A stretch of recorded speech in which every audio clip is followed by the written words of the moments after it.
Hey guys, this is Patrick from Waterton Ranch. I'll be quick this morning. Weather's pretty chilly.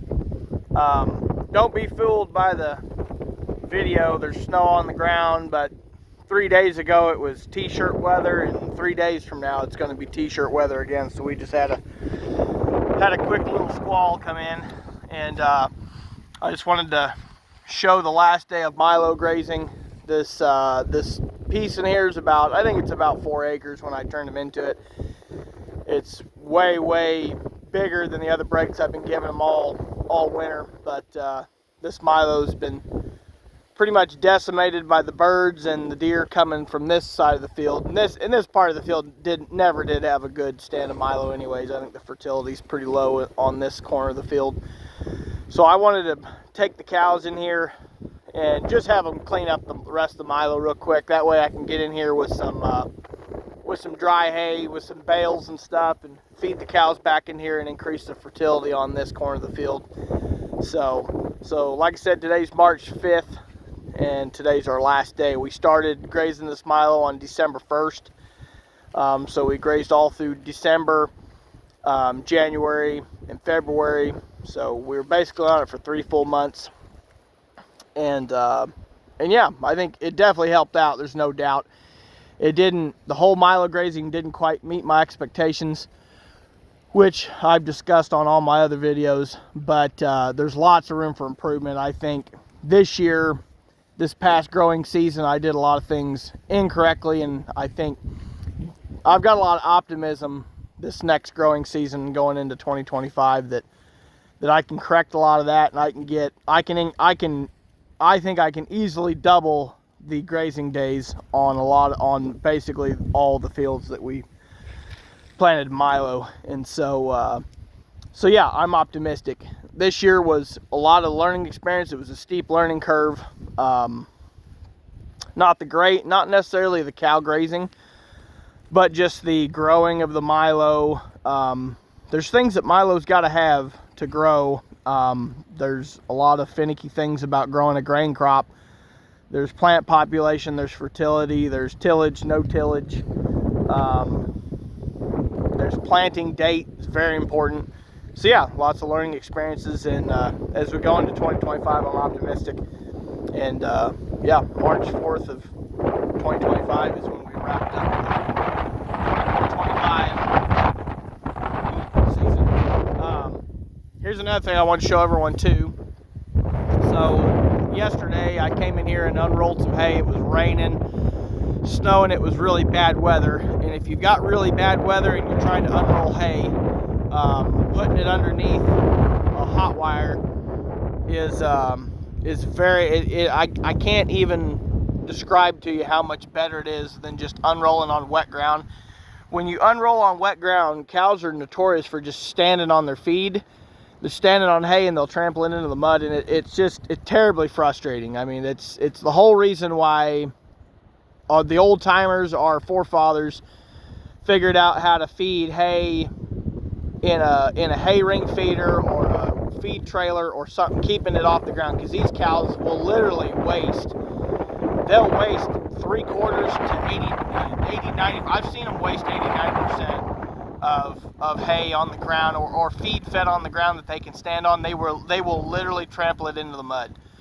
And if you don't do something about it in wet condition, you can really, I mean, you know, I don't believe, I will say this, I don't believe in stepping over $1 to pick up a dime. And what I mean by that is, if you're trying to get 5% or 10% better utilization on your fed feeds, I just don't think that's worth, I mean, you can pencil out yourself, but just in the back of my mind, that's not worth going out and buying $10,000 and $20,000, $30,000 worth of feeding equipment just to save $2,000 or $3,000 worth of feed, you know. And you say, oh, well, it'll pay for itself over 10 years. Like, yeah, but guys, like, this machinery is depreciating like crazy, you know.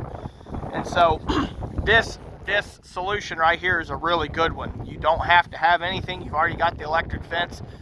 It takes a little bit of back work, but it's really not bad. If you get that bale rolling in the direction it wants to unroll anyways, you can just unroll it unroll it next to the hot wire, and then as you go, you can just move the standers over and clean out a spot for the standers and stick the standers right in the middle of the windrow that you're making when you're unrolling the bale.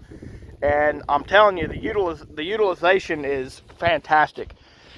These cows, they were on this left side of the fence yesterday. They couldn't get to the right side, and so that's why there's just a little bit of hay on the right side of the fence. But right underneath the fence, I mean, there's nothing but big stems left. I mean, you can literally see the rye that's growing underneath. So they clean that hay all the way down to the ground.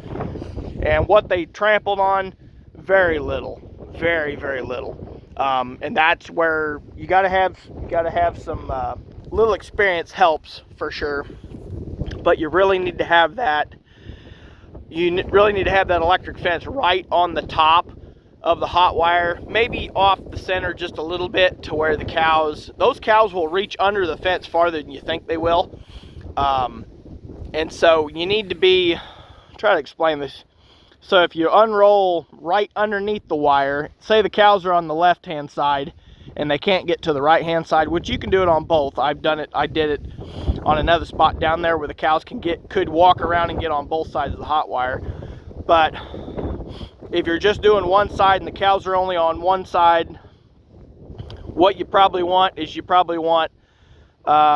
2/3 of the windrow on the left side and 1/3 of the windrow on the right. So you want the hot wire away from the cows just a touch, and that way they can clean up.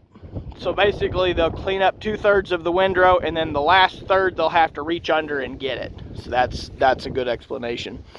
That's what I've seen. That's the best utilization. If you try to straddle it right underneath, there's usually about a foot of feed that the cows can't reach. And most of my experiences with doing this with corn silage with dairy cows. And so I actually, looking at this, I think they can clean these dry bales up a lot better, because they can get their tongue over there and they can whip a lot more feed back than I thought they could, because the feed's big and long and stemmy, and they can pull a lot of it back. And so anyways, that's good food for thought. So yeah, going back to what I just explained, maybe it is better to just keep it right in the middle. Yeah, just experiment and see what you think. If you try to keep the fence over to where the cows don't step on any of it, and there's only 1/3 of the windrow showing on the cow side and 2/3 of the windrow on the opposite of the cows, I will guarantee you the cows will not be able to get all of it. So anyways, it's a good trick. It'll save you a lot of it saves a lot of time and definitely saves a lot of money when it comes to feed utilization and trying to get these cows to clean up this supplemental feed. The feed's not cheap. You really don't want to waste any, but what you really don't want to do is you don't want to buy supplemental feed and buy a bunch of fancy equipment to feed it out in. That's a problem I see a lot of guys have. A lot of guys are running big TMR wagons and hay trailers and stuff like that. And guys, I've ran all that stuff. I ran it all. I dairy farmed for a long time. All that stuff depreciates. All of it breaks down. All of it's got to be fixed. The first couple years you have it when it's brand new, it works slick as a button. And then as you go on and your metal starts to deteriorate and you start breaking stuff, and then you got to have tractors to run those implements or put feed in those feeding systems. And I promise you'll burn more diesel than you think you will, and your equipment will depreciate a lot faster than you think it does when you're running that stuff all day, every day, all winter. So like I said, it's just as easy. It's a lot easier to just run a hot wire and do it that way. I think that's pretty much the gist of it. I think I pretty well covered it. So anyways, the Milo grazing is done. We're probably going to be on hay for the next probably 2 weeks, 3 weeks before green grass. The grass is greening up a little bit, surprisingly, but you usually don't hold your breath in March. March can be a pretty rough, like I'm standing in it right now. March can really kick your rear end sometimes. Sometimes it's nice, sometimes it's not. You just don't know. And And so anyways, we're going to be on hay for the next 2 or 3 weeks till grass greens up, and then we'll start calving as the green grass comes on, and we'll be feeding hay from now till then. And I will be feeding it in these areas where we're going to plant Milo, to try to put all the nutrients and organic matter in these crop fields that I possibly can for this next growing season. And the idea is these crop fields that I'm growing Milo in, they started out being really poor fertility wise, and the goal is to build these up pretty fast and just kind of increase our double, triple our organic matter. These organic matter on these fields is, from my test, was around 1.8%, which is really low, and so we really need to put a lot of organic matter in the ground and to get these fields producing what we want them to produce with the Milo, which I'd like to get them up to 400 to 500 cow days an acre. This year I think we were around that, probably 180. Some of the best parts of the fields were around 200, and so yeah, that's the plan. We're going to keep the cows on these crop fields and feed the hay to them. I don't really care how much they muddy it up, because I'm going to come in here and do some reconstruction, do a little bit of tillage. I'd like to get away from tillage as soon as we can. Unfortunately, one of the problems that happened is we've got a lot of soil compaction, really bad soil compaction in these fields, and so they need to be gone over once over with a disc, and they need the hard pan broken up, and they need all that compaction broken up, and then after that we can look at going back and doing no-till for a couple years and see how that goes. So anyways, that's enough yapping. That was talking a lot longer than I thought I would. It's too cold out here anyways. So